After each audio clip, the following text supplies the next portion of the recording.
अच्छा, हम यहाँ ग्राफ पे थे और हमने देख लिया था कि भाई आपके पास फर्स्ट केस में जब ओमेगा किसके इक्वल होता है, जीरो पे होता है, तो आपके पास जो एक वैल्यू आ रही है पोलराइजेबिलिटी की, वो आपके पास क्या आती है, मैक्सिमम वाली एक स्टैटिक वैल्यू आती है। और उसमें पोलराइजेशन मैक्सिमम हो रही होती है क्योंकि फ्रिक्वेंसी लो होती है। फिर उसके बाद हमने देखा था कि आपके पास ओमेगा जब लेस देन ओमेगा नॉट है, तो आपके पास फ्रिक्वेंसी क्या हो रही है, तब आपके पास जो है ना पोलराइजेशन हो रही है, पॉजिटिव है जब फ्रिक्वेंसी बहुत कम है रेजोनेंस फ्रिक्वेंसी से। और फिर इसी तरह हमने देखा था कि जब ओमेगा फ्रिक्वेंसी बहुत ज्यादा हो जाती है रेजोनेंस फ्रिक्वेंसी से, फिर आपके पास नेगेटिव पोलराइजेबिलिटी आ जाती है क्योंकि आपके पास पोलराइजेशन को फॉलो करना इलेक्ट्रिक फील्ड को इम्पॉसिबल हो जाता है। और फिर हमने omega equal to omega not पे देखा कि ये रेजोनेंस वाला आपके पास पार्ट होता है। ठीक है, तो अभी हम ग्राफ देख लेते हैं पहले, तो फिर उसके बाद हम देखते हैं कि भाई हमारे पास क्या है। ग्राफ में आप देखें कि आपके पास क्या है। ग्राफ आपके पास ये है जिसमें से आप देखें अभी वही वैल्यू जो मैंने अभी आपको बताई है, जिसमें से आप देखो जब रेजोनेंस वाला पार्ट था, रेजोनेंस वाला पार्ट आपके पास क्या था, omega is equal to omega not पे ये वाला, तब आपके पास बिल्कुल अल्फा की वैल्यू क्या आ रही होती है, यानी कि पोलराइजेबिलिटी जीरो हो रही होती है। ठीक है, जब रेजोनेंस और अपलाइड फ्रिक्वेंसी इक्वल हो जाते हैं। फिर इसी तरह अगर आप याद करो तो हमने फाइंड किया था कि जब आपके पास फ्रिक्वेंसी क्या होगी, आ, यहाँ पे नेगेटिव होगी। नेगेटिव कब थी, जब आपके पास अप्लाइड फ्रिक्वेंसी ज्यादा हो रही थी रेजोनेंस फ्रिक्वेंसी से। तो ठीक है, तब आपके पास ये फ्रिक्वेंसी अप्लाइड फ्रिक्वेंसी है ना, ये उसकी वैल्यू यूं इंक्रीज कर रही है। तो आप देखो जब ज्यादा हो रही है तो अब आपके पास क्या आ रहा है, पोलराइजेबिलिटी नेगेटिव आ रही है। इसी तरह आपके पास यहाँ पे इनिशियली भी आपके पास क्या था कि हमारे पास जब आपके पास रेजोनेंस फ्रिक्वेंसी से आपके पास फ्रिक्वेंसी अप्लाइड फ्रिक्वेंसी कम थी, तो तब आपके पास मैक्सिमम वैल्यू आती थी, पीक वैल्यू आती थी, ये हमने देख ली हुई थी। ठीक है, लो फ्रिक्वेंसी पे भी शुरू पे स्टार्ट हुआ, शुरू शुरू पे आहिस्ता आहिस्ता पोलराइजेशन स्टार्ट हुई, फिर मैक्सिमम पोलराइजेशन हुई। ठीक है, फिर उसके बाद ऐसे एक वक्त ऐसा है जब रेजोनेंस फ्रिक्वेंसी हो गई, तो उस टाइम पे आपके पास पोलराइजेशन पोलराइजेबिलिटी क्या होगी, जीरो। जब अप्लाई फ्रिक्वेंसी और रेजोनेंस फ्रिक्वेंसी बराबर होगी, फिर उसके बाद फ्रिक्वेंसी मजीद बड़ी रेजोनेंस फ्रिक्वेंसी से, तो फिर आपके पास पोलराइजेशन नेगेटिव, ये ग्राफ आ गया। ठीक है, इस ग्राफ की मैं बात कर रही थी, और इसको देख भी लेते हैं कि आपके पास क्या बता रहा है, पॉजिटिव एट लो फ्रिक्वेंसी।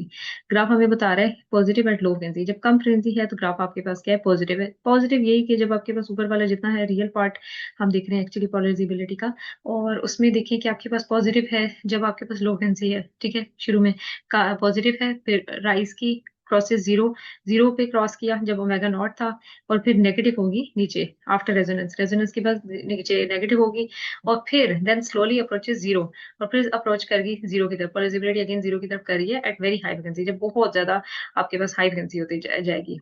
ठीक है, एट लो फ्रिक्वेंसी में क्या होता है, अब इसका देख भी लेते हैं कि भाई हो क्या रहा है। लो फ्रिक्वेंसी में चार्जेस फॉलो फील्ड वेल, ऐसे ही है, हमने यही चीज डिस्कस की कि जब फील्ड बहुत लो होगी तो चार्जेस फील्ड फॉलो करेंगे। फिर हमने कहा कि रेजोनेंस पे becomes very large and unstable, unstable हो जाता है ना, इसीलिए रेजोनेंस जब टाइम आता है उसमें दोनों फ्रिक्वेंसीज मैच कर जाती हैं, तो आपके पास ये वो वाला टाइम होता है जिसमें पोलराइजेशन नहीं रहती क्योंकि अनस्टेबिलिटी आ जाती है, इसीलिए हमें पोलराइजेशन जीरो कहते हैं। फिर आफ्टर रेजोनेंस हमारे पास क्या है, phase radiation changes strongly. After resonance ये है कि फ्रिक्वेंसी बहुत तेजी तेजी से चेंज हो रही होती है, इसीलिए वहां पे भी पोलराइजेशन जो है वो नेगेटिव साइड पे जाना शुरू हो जाती है। और वो नेगेटिव इसलिए क्योंकि वो लैग कर रही है फील्ड को। ठीक है, और जब हाई वेरी हाई स्पीड आ जाती है, वेरी हाई फ्रिक्वेंसी आ जाती है, electrons cannot follow at all, तो इलेक्ट्रॉन के लिए इम्पॉसिबल हो जाता है इलेक्ट्रिक फील्ड को फॉलो करना, इसीलिए सो रेजोनेंस बिकम वेरी स्मॉल। तो ऐसे पॉइंट पे आपके पास रिस्पॉन्स जो है वो बहुत स्मॉल हो जाता है फॉलो करना, इसीलिए वो जीरो की तरफ अप्रोच कर रहा होता है, एक अप्रोक्सीमेशन नियर रेजोनेंस। अच्छा, अब आपके पास अप्रोक्सीमेशन नियर रेजोनेंस भी है। ये वैसे लॉन्ग क्वेश्चन के पॉइंट ऑफ व्यू से, लेकिन छोटे छोटे क्वेश्चन बीच में से भी बन सकते होते हैं। जैसे मैं आपको एक पिछली दफा का ना पेपर भी हम अब ये जो टॉपिक कुछ कर लेंगे उसके बाद हम वो देखेंगे, तो उसमें भी इस तरह के क्वेश्चन आ जाते हैं, जैसे शॉर्ट में भी आ सकता है अप्रोक्सीमेशन नियर रेजोनेंस क्या आ रहा होगा, तो आप कहेंगे कि ओमेगा नॉट माइनस ओमेगा किसके इक्वल होता है, डिफरेंस है डेल्टा ओमेगा के इक्वल होगा।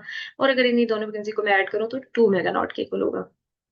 इसी तरह अगर मैं omega not square minus omega square का फार्मूला लूँ तो वो आपके पास ए प्लस बी, ए माइनस बी वाला फार्मूला बन जाता है, जो ए स्क्वायर माइनस बी स्क्वायर के इक्वल होता है। अब आप देखें कि ओमेगा नॉट प्लस ओमेगा किसके इक्वल है, टू ओमेगा नॉट के, जबकि आपके पास ओमेगा नॉट माइनस ओमेगा किसके इक्वल है, डेल्टा ओमेगा के।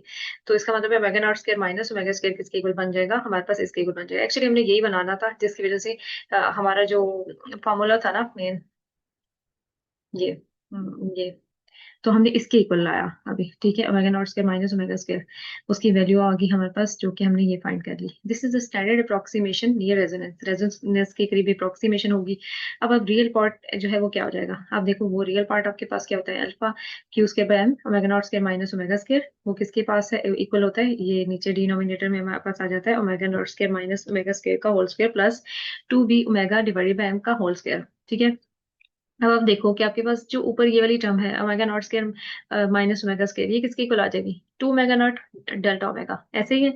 यहाँ पे हम लिखेंगे 2 ओमेगा नॉट डेल्टा ओमेगा के इक्वल आ गया, ठीक है, ये यहाँ पे इसके बराबर बन गया, ठीक हो गया। फिर उसके बाद आप नीचे वाली जो टर्म है ये भी किसके इक्वल आ जाएगी, नीचे वाली टर्म, ये वाली टर्म भी हमारे पास आ जाएगी 2 ओमेगा नॉट डेल्टा ओमेगा, और इसका हम होल स्क्वायर ले रहे होंगे, साथ में हमारे पास 2b ओमेगा बाय एम का होल स्क्वायर। और फिर सिंप्लीफाइंग हम करें कि ओमेगा को अगर हम रेजोनेंस पे यही कहते हैं ना कि ओमेगा ओमेगा नॉट के बराबर होगा, तो आपके पास क्या बन जाएगा, तब आप फार्मूला देखोगे कि आपके पास फार्मूला बन जाएगा,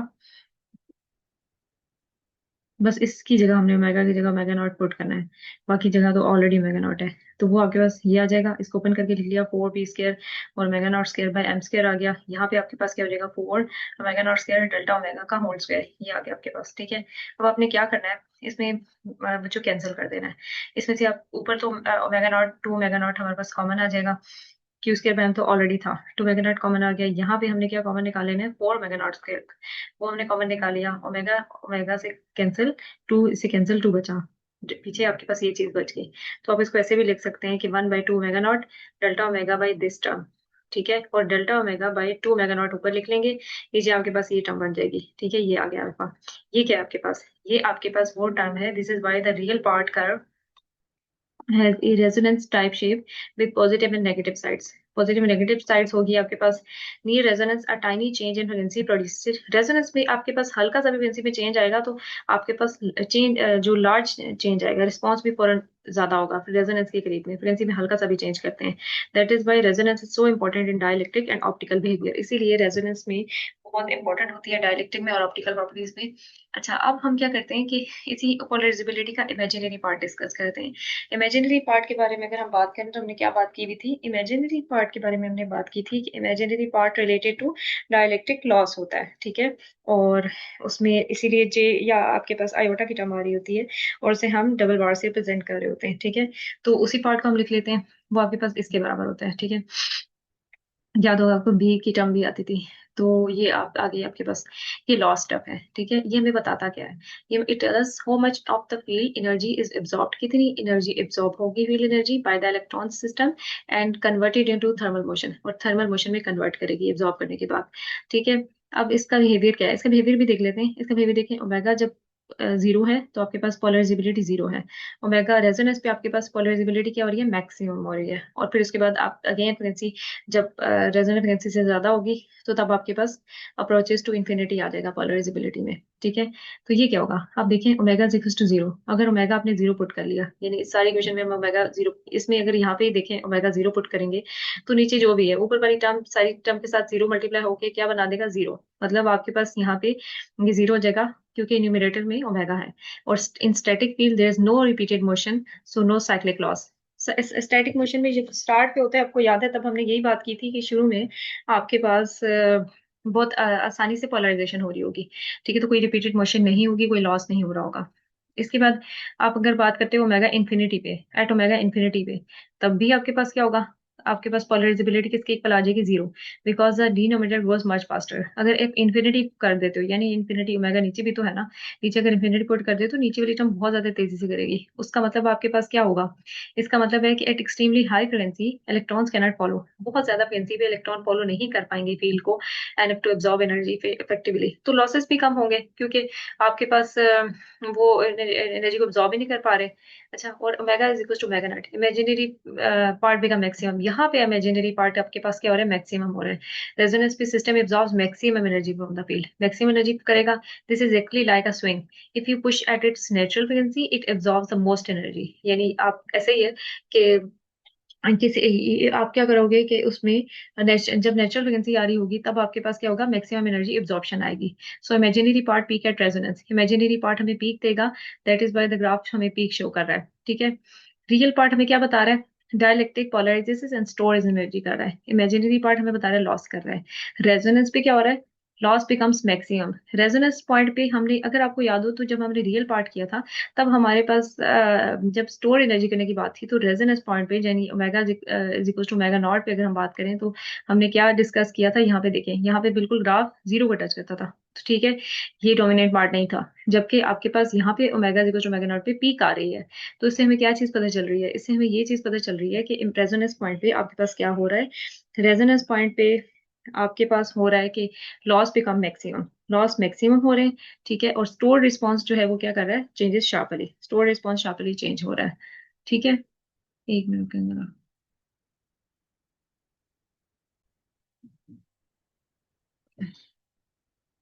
अच्छा, हम ये क्या कह रहे थे कि इसमें loss part become maximum, loss part maximum था, और store response changes sharply. Resonance पे स्टोर रिस्पांस शार्पली चेंज हो रहा है, फौरन उस पॉइंट पे चेंज हो जाता है, ठीक है। और that is where the material heat up and slow show absorption near specific frequency. इसीलिए मटेरियल हीट अप भी होता है और एब्जॉर्प्शन शो करता है स्पेसिफिक फ्रीक्वेंसी पे, स्पेसिफिक फ्रीक्वेंसी पे ही रेजोनेंस होगा ना। Similarly graph occurs for ionic polarization but in the IR region. Ionic polarize, ये तो हमने अभी इलेक्ट्रॉनिक पोलराइजेशन की बात की थी, तो अगर आप आयनिक पोलराइजेशन की बात करेंगे, वहां पे भी सिमिलर ग्राफ होगा, बट वो आईआर रीजन में होगा rather than the electronic resonance region में। अच्छा, उसके बाद डाइलेक्ट्रिक लॉस, डाइलेक्ट्रिक लॉस के बारे में हमने शुरू में भी बात पढ़ी थी, जो एसी हमने देखा था। तो उसमें हमने क्या पार्ट पढ़ी थी, उसमें आप देखो कि आप हम कहते थे कि वो उसका एक रियल पार्ट होता था और इमेजिनरी पार्ट होता था। इमेजिनरी पार्ट हमें लॉस के बारे में बताता था, यही बात हमने की थी। When AC is applied to dielectric, some energy is stored temporarily, then returned, but some part is permanently dissipated as heat. ऐसे ही है, जब एसी सप्लाई करेंगे, कुछ डाइलेक्ट्रिक में पोलराइजेशन होगी, एनर्जी स्टोर होगी, लेकिन वो टेम्पररी होगी, फिर वो रिटर्न होगी, और कुछ जो है वो परमानेंटली क्या करेगी, हीट की फॉर्म में डेसिपेट हो जाएगी। दिस इज लॉस्ट एनर्जी पर साइकिल, और इसी के हम क्या कहते हैं, डाइलेक्ट्रिक लॉस। अच्छा, इसके बाद जो भी आ रही है ना, ये एवरेज पावर डेंसिटी है, लॉस है, तो ये बड़ा इंपॉर्टेंट है। इसमें हम देख लेते हैं कि एवरेज पावर डेंसिटी में क्या है। इसमें आप देखो कि एवरेज पावर डेंसिटी लॉस को हम डब्ल्यू से रिप्रेजेंट करेंगे, जो कि 1/2 पाई, 0 से 2 पाई हम समीशन ले रहे होंगे इसका आपके पास, ठीक है। और ये करंट डेंसिटी है, और आपके पास इलेक्ट्रिक फील्ड है, और ये फेज चेंज है। This means average power loss per unit volume, यानी टोटल एवरेज कितना पावर लॉस हुआ पर यूनिट वॉल्यूम में एक साइकिल में। ये क्या है, एवरेज पावर डेंसिटी लॉस, जो हमारे पास वाट पर मीटर क्यूब आ रहा है। फिर इसकी बाद ये करंट डेंसिटी है जे, फेज एंगल और वन साइकिल है। तो पावर डेंसिटी हमारे पास क्या है, power density J dot E, यानी current density into electric field आप करोगे, और आप देखो कि आपके पास आता क्या है, why current density appears in a dielectric. Current density आ क्यों रही है, हम डाइलेक्ट्रिक की बात करें, जबकि डाइलेक्ट्रिक को हमने वैसे कहा हुआ है कि भाई वो इंसुलेटिंग मटेरियल है, और ये बातें हमने की हुई हैं। तो अब हम बात करें कि भाई उसके अंदर ये चीज कैसे आ रही है, ठीक है इसके अंदर डाइलेक्ट्रिक में करंट कैसे आ रहा है। In a dielectric under AC field, if no conduction current flows like a metal. Dielectric में वैसे तो हमने यही बात की थी कि कंडक्शन करंट जिस तरह कंडक्टर्स में, मेटल्स में फ्लो कर रहा था, उस तरह नहीं करेगा।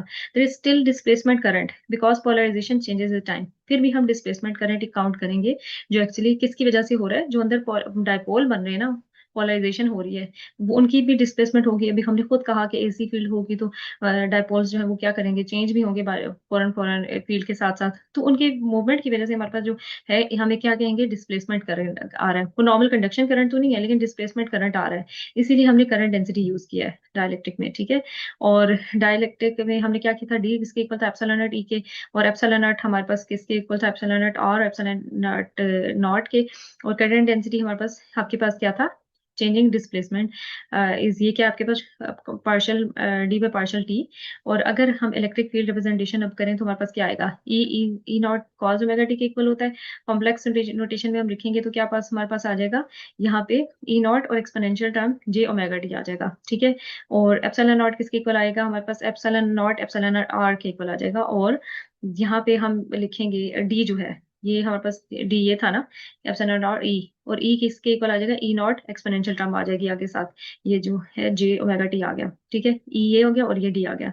अब अपने एप्सिलॉन नॉट आर को भी आपको याद है किसके इक्वल था, एक उसका रियल पार्ट, एक उसका कॉम्प्लेक्स पार्ट। ये वाली इक्वेशन हम इसके अंदर पुट कर देंगे, तो आपके पास क्या बन जाएगा, एप्सिलॉन नॉट तो वैसा का वैसे ही, लेकिन जो एप्सिलॉन नॉट आर है वो किसके इक्वल आ गया, एक रियल और एक इमेजिनरी पार्ट, वो भी हमने लिख लिया। अब हमने क्या फाइंड करना है, करंट डेंसिटी फाइंड करनी है, जो आपके पास partial D by partial T. तो जो पार्शियल डी है अभी हम इसका लेंगे, वो क्या आएगा, उसमें से बाकी सारी इक्वेशन तो हमें पता है, मेन तो हमारे पास टी की टर्म है ही, यही एक्सपोनेंशियल टर्म है, तो सिर्फ इसी का आएगा। वो हम देख लेते हैं, वो एक्सपोनेंशियल टर्म किसके इक्वल होगा, जे ओमेगा साइड पे आ जाएगा, साथ एक्सपोनेंशियल टर्म जे ओमेगा टी वैसा का वैसा ही। ठीक है, तो जे आपके पास क्या आ जाएगा, आर, और एप्सिलॉन नॉट, क्योंकि जे हमारे पास किसके इक्वल था, वो देखें आपके पास partial D by partial T के, तो वो आपके पास आ जाएगा यहाँ पे एप्सिलॉन नॉट एप्सिलॉन आर, और ये टर्म आ जाएगी, और यहाँ पे ई नॉट है जे ओमेगा, और ये आ गया आपके पास टर्म। ठीक है। अच्छा, अब आपने क्या करना है, अब आपने ये करना है कि जो ये टर्म आई है, ये जो टर्म है बीच में, और इसके साथ जे भी, ये अगर हम मल्टीप्लाई कर दें, जे इसके अंदर मल्टीप्लाई कर दें तो क्या होगा, पहली वाले टर्म के साथ जे आ जाएगा, दूसरी वाले टर्म के साथ माइनस, और जे स्केयर है, जे स्केयर इक्वल टू क्या होता है, -1, तो माइनस माइनस प्लस, ये प्लस के टर्म के साथ आ गई, जो डबल बार वाली टर्म है उसके साथ जे नहीं रहा, दूसरी के साथ आ गया। अब हम ये इसके अंदर सब्स्टिट्यूट कर देते हैं, तो हमारे पास क्या हो जाएगा, एप्सिलॉन नॉट जे और epsilon R single bar plus epsilon not double bar, और ई नॉट और ओमेगा, और exponential term I J omega T आ रहा है। ठीक है, अब आपने क्या करना है बेटा, इसमें ये करेंगे कि आप ये जो इसको थोड़ा सेट करके लिख लेते हैं, आपके पास एप्सिलॉन नॉट ई बाहर आ गया, ई नॉट बाहर आ गया, ओमेगा बाहर आ गया, और यहाँ पे आप जो आर हमने शुरू में लिखा हुआ है, ये आ गया, पीछे बचा क्या, epsilon not double bar plus J के साथ हमने ये लिख लिया, और एक्सपोनेंशियल टर्म आ गया। फिर हमें एक्सपोनेंशियल टर्म का भी पता है, एक्सपोनेंशियल टर्म का हमें क्या पता है कि वो जे ओमेगा टी किसके इक्वल होता है, कॉस ओमेगा टी प्लस जे साइन ओमेगा टी के इक्वल होता है। ठीक है, तो हम क्या करेंगे कि ये टर्म जो है ना जे के साथ उसके साथ ये दोनों टर्म जो है वो मल्टीप्लाई करेंगे। जब हमने ये टर्म मल्टीप्लाई की तो आपके पास क्या आ गया, इसमें अब आप मल्टीप्लाई करेंगे तो आपके पास रियल पार्ट और जो इमेजिनरी पार्ट है ना वो हम अलग अलग रखेंगे। अब जैसे देखें, मैंने जब इसके साथ मल्टीप्लाई किया तो मेरे पास ये कॉस एक दफा इस टर्म के साथ और एक दफा कॉस इस टर्म के साथ, जैसे साइन एक दफा इसके साथ और एक इसके साथ आ गया। जो रियल पार्ट है, मतलब जिनके साथ जे नहीं आ रहा, वो हमने अलग कर लिए, वो हमने लिख लिए, ठीक है, जे के साथ। फिर इसी तरह इमेजिनरी का भी करेंगे बाद में, अभी हमने सिर्फ रियल वाले लिखे, रियल वाले लिखे। तो रियल में क्या था, आपके पास डबल बार के साथ कॉस ओमेगा टी, और सिंगल बार के साथ साइन ओमेगा टी, और बीच में माइनस का साइन, क्योंकि इसके साथ माइनस का साइन आ रहा है, ये आ रहा है। अब हमने क्या करना है, एवरेज पावर लॉस बताना है। पावर लॉस के लिए हमने क्या लिखा, जे ई डी फाइव। तो अब क्या करोगे कि E equal to E naught cos omega t अपने पुट करना है, जे की वैल्यू जो भी हमने लिखी ये वाली पुट करेंगे, तो इन दोनों को आपस मल्टीप्लाई करें, आपके पास क्या बन जाएगा, यहाँ पे देखें ई नॉट ऑलरेडी था, इधर भी है, ई नॉट स्क्वायर हो जाएगा, एप्सिलॉन नॉट वैसे ही वैसा, ओमेगा वैसे वैसा, और बाकी सारी चीजें जो है उसमें से क्या हो जाएगा, उसमें ये हो जाएगा कि आपके पास कॉस ओमेगा टी भी मल्टीप्लाई होगा इसके साथ, पहली वाली टर्म के साथ होगा तो स्क्वायर, दूसरी वाली टर्म के साथ साइन ओमेगा टी के साथ कॉस ओमेगा टी आ जाएगा। ठीक है, अच्छा ये मैंने किया था, ये भी आसान तरीका है, ये ना करें आप यहाँ से करिएगा। इसमें से आप क्या करते हो, मैं एवरेज ले रहे हैं ना, तो इसीलिए हमने इंटीग्रल लिया हुआ है, 1/2 पाई 0/2 पाई, और ये सारी टर्म आ गई हमारे पास। ठीक है, अब हम क्या कर रहे हैं कि जब हम इसका एवरेज ले रहे हैं तो हमारे पास होगा क्या, ये चीज टर्म हमने लिख ली अभी जो मैंने आपको बताई, जैसे आपने लिखी, और इस टर्म के लिखने के बाद आप क्या करोगे, एवरेज लोगे, एवरेज लोगे मतलब इंटीग्रेट करते हैं हम, और इंटीग्रेट करते हुए हमने क्या करना है कि हम्म ये sine omega T cos omega T किसके इक्वल होता है, ये आपके पास इस चीज के बराबर होगा। ठीक है, तो ये हमने ये लिख लिया। अब आपने क्या करना है कि इसको इंटीग्रेट किया, इंटीग्रेट करने के बाद आपके पास इंटीग्रेट करने से पहले बल्कि इसको एक दफा इसको भी ओपन कर लिया आइडेंटिटी को, और फिर अब इसको इंटीग्रेट करना है, बारी बारी इंटीग्रेट किया, ये सिंपल स्टेप है, आप देख लीजिएगा। और इसको करेंगे तो साइन आ जाएगा 0 से 2 पाई, और यहाँ पे सिंपल टी था, टी नहीं था, कुछ भी नहीं था, तो टी वन है ना, वन है तो 1/2 है, तो सिंपल टी, अच्छा 2 भी लिखना था मुझे यहाँ पे, और फिर यहाँ पे ये आ जाएगा। तो जब आप इसको करेंगे सॉल्व, तो सारे को सॉल्व करते हुए क्या होगा आपके पास के बाकी सारी चीजें कैंसिल हो जाएंगी। ठीक है, ये जीरो हो जाएगा, क्योंकि 2 पाई पुट करें या जीरो पुट करें, यहाँ पे भी आप पुट करेंगे तो आपके पास वैल्यू ऐसे बन रही होगी कि ये जीरो हो रहा होगा, पाई/2 की टर्म पे बन रही होगी, और एट दी एंड आपके पास सिर्फ एक क्या बचेगा, 2 पाई/0 आप कर रहे हो, तो वो टर्म बच जाएगी, वो 2 पाई आपके पास बच जाएगी, और यहाँ पे आपके पास ये टर्म आ रही है। तो आपने क्या करना है, इसे सिंप्लीफाई करोगे, सिंप्लीफाई करने के बाद आपके पास ये आ जाएगा, ये आपके पास डाइलेक्ट्रिक पावर लॉस आ रहा होगा, जो कि आपके पास क्या क्या बता रहा है कि किस किस के इक्वल बन रहा है, वो एप्सिलॉन नॉट के इक्वल बन रहा है, स्क्वायर ऑफ इलेक्ट्रिक फील्ड के इक्वल बन रहा है, एंगुलर फ्रीक्वेंसी के इक्वल बन रहा है, और आपके पास क्या इमेजिनरी पार्ट, ये इमेजिनरी पार्ट को एक्चुअली रिप्रेजेंट करता था ना, उसके इक्वल बन रहा है। तो इससे हमें पता क्या चल रहा है, इससे हमें ये चीज पता चल रही है कि एक तो ये कि stronger field means stronger dipole motion, ऐसे ही है, स्ट्रॉन्ग फील्ड होगी तो स्ट्रॉन्ग डायपोल मोशन होगी, सो मोर एनर्जी डेसिपेट, तो एनर्जी डेसिपेट ज्यादा होगी। दूसरा हमें क्या बता रहा होगा कि ओमेगा ज्यादा होगा, ओमेगा अगर फ्रीक्वेंसी तेज होगी, फ्रीक्वेंसी तेज होने का मतलब ये है कि आपके पास तेजी से चेंज हो रहा है, तो फिर इसका मतलब है कि आपके पास जितने भी डायपोल्स हैं वो लैग करेंगे, लैग करने की वजह से डेसिपेशन ज्यादा होगी। फिर इसके बाद imaginary part, larger imaginary part means more inability to follow the field ideally, so more heating. तो ज्यादा इमेजिनरी पार्ट होने का भी यही मतलब है कि फील्ड को वो तेजी से फॉलो नहीं कर पाएंगे और उसकी वजह से लॉसेस क्या होंगे ज्यादा। इसी तरह फेजर डायग्राम जो है वो टेंजेंट लॉस के बारे में बताती है। टेंजेंट लॉस की मैंने ये फिगर बनाई हुई थी जिसमें से J1 और J2 पार्ट है और ये टेंजेंट लॉस है। तो टेंजेंट लॉस का अलग से छोटा क्वेश्चन भी आ सकता है, इस हिसाब से आपने याद भी रखना है। It splits total current into two parts, दो पार्ट में करेगा। J1 यूजफुल स्टोरेज कंपोनेंट और J2 लॉस कंपोनेंट। और हम देख रहे हैं कि आपके पास होता क्या है, ये इसके बराबर है, ये भी हमने देखा हुआ था आपके पास। तो इसमें आपके पास एक आपके पास ER से रिलेटेड है और एक आपके पास एप्सिलॉन R डबल बार के साथ। टेंजेंट लॉस है क्या, आपके पास होता है डबल बार बाय सिंगल बार। और ये लॉस एंगल होता है जो इसका ये साई एंगल हमने शो किया हुआ है। ये हमें बताता क्या है, it measures how much the dielectric response deviate from ideal behaviour. Tangent loss हमें एक्चुअली बताएगा कि जो आइडियली किसी भी मटेरियल के होना चाहिए उससे कितना डेविएट किया बिहेवियर। और फॉर परफेक्ट डायलेक्ट्रिक के लिए क्या होगा, परफेक्ट डायलेक्ट्रिक में कोई लॉस नहीं होना चाहिए और उसमें ये अब imaginary part equals to zero होना चाहिए। इमेजिनरी पार्ट जीरो होगा तो टेंजेंट लॉस भी क्या होगा, इक्वल्स टू जीरो। जबकि रियल डायलेक्ट्रिक में हमारे पास ऐसा नहीं होता, इमेजिनरी पार्ट जीरो नहीं होता बल्कि ग्रेटर देन जीरो होता है और इसीलिए टेंजेंट लॉस भी ग्रेटर देन जीरो होता है। High tangent loss means high dielectric loss, जितना ज्यादा टेंजेंट लॉस होगा उतना ज्यादा डायलेक्ट्रिक लॉस होगा। Loss tangent tell us how lossy the dialectic is. It compares the lossy part of polarization with the energy storing part. Of course loss हो रहा है तो स्टोरेज कम होगा। अगर टेंजेंट लॉस कम है, small, material is good dielectric, इसका मतलब है मटेरियल डाइलेक्ट्रिक, गुड डाइलेक्ट्रिक है, लिटिल हीटिंग हो रही है। अगर टेंजेंट लॉस ज्यादा है, मटेरियल क्या लॉसी है, मोर हीटिंग हो रही होगी। That is why capacitor dielectric should have small tangent loss.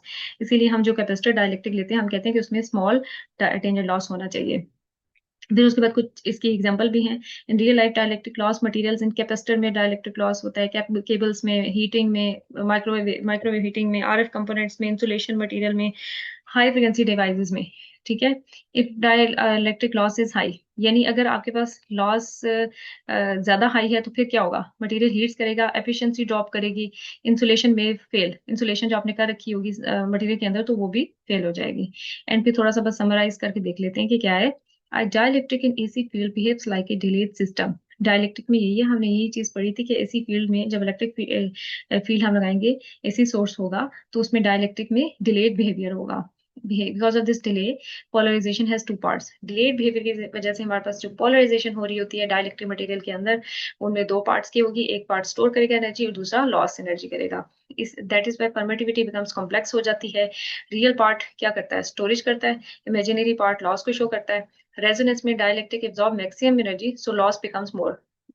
हाँ, रेजोनेंस पॉइंट पे हमने यही चीज पढ़ी थी कि resonance dielectric maximum energy absorb करा होगा, इसीलिए वहां पे हमारे पास लॉस पार्ट क्या होगा, ज्यादा होगा।